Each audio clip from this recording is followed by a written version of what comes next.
Hi there. Many of you might not know the story of Wellspring Mountain or the mountain in general. But now that we're back home in Alabama, I've been doing a lot of thinking, and I thought that I would just start to share some of that journey with you guys. Today, I think where I want to start is back in 2003. My life was just, I don't know, upside down. I had made some pretty drastic decisions after my time in Yellowstone National Park and then Michigan. And in 2003, I was living with my brother and his fiance at the time in our great-grandparents' home place. And I was just searching for purpose and meaning. And my great-grandfather had taught me a lot about how to read using the Bible. He was a deacon in the church, and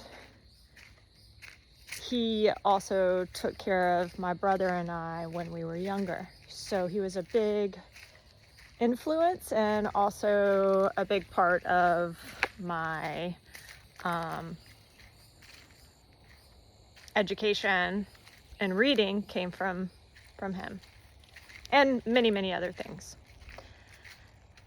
So I was in the back of the old house going through some stuff, and I found an old Bible, and I flipped it open, and in my mind I was thinking, should I apply for a wilderness therapy job? Now, a week prior to this, I went with a couple of my friends to a show at the Fox Theater in Atlanta to see Bitch and Animal and Ani DeFranco. And on the way there, one of the girls was talking about a wilderness therapy camp that she was going to start working at. So I was debating this, and I was debating if I were to start, if I were to look into this, where would I want to live? And I had always been drawn to North Carolina. So I decided to start looking for wilderness therapy jobs in North Carolina. And I stumbled across the Eckerd Youth Alternatives, the Eckerd camps. And so I applied to one in North Carolina. They flew me out to Low Gap. I stayed the weekend in one of the most beautiful campsites. And a week later, they called me back and hired me. So that was the first part of this journey. I forgot to mention how it comes back around full circle to the Bible. So the verse that I opened when I was trying to make the decision whether I should take this job was a verse in, I forget which book or chapter, but it basically said for us to take care of our children.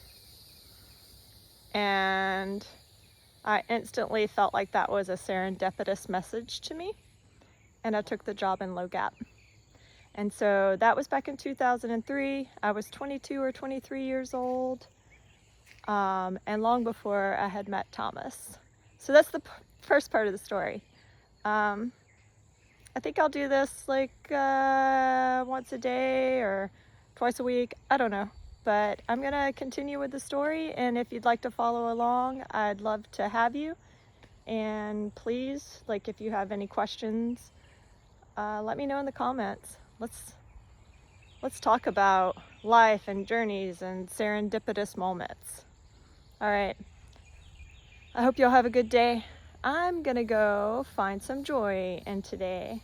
my mission, at least to find one piece of joy in the day, if not more. All right, peace.